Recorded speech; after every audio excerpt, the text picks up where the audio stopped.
do të vazhdojmë të kontribuojmë së pari për të krijuar institucionet e Kosovës, të vazhdojmë të brojmë interesin e Kosovës, masane dhe interesin e komuniteteve, e njeve takon që të jemi pjesa e qeverisjes dhe do të mbështesim kur të tre qeverinë të ardhshëm. Sa deputeti keni si parti parlamentare? Dy deputet, vetmi parti që kemi 2 deputet prej komuniteteve jo shumicë, dhe deri tani kemi pas 2 deputet, vazhdojmë me 2 deputet dhe do të kontribuojmë.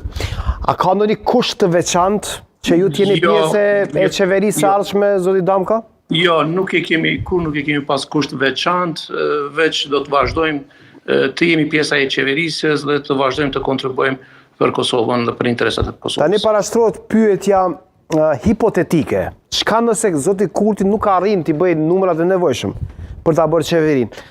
A do ta suportoni një qeverisje të opozitës së deri djeshme, se tani nuk e dim kush është opozitë e kush është pozitë, për shembull eventual nëse bëhet një gjë e tillë zoti Damka?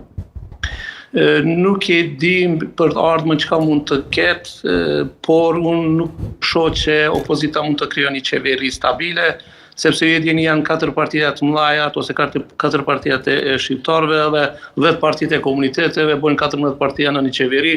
Unë nuk besoj që do të jetë një qeveri stabile dhe praktike. Unë mendoj se pamra parasysh duhet të gjetë formula që qeverinë e tretë, që këtë qeverinë e ardhshëm të krijon vetëvendosje, sepse ka një shumicë absolute në kuvend edhe në mbështetjen e prej komuniteteve, prej qeverisë.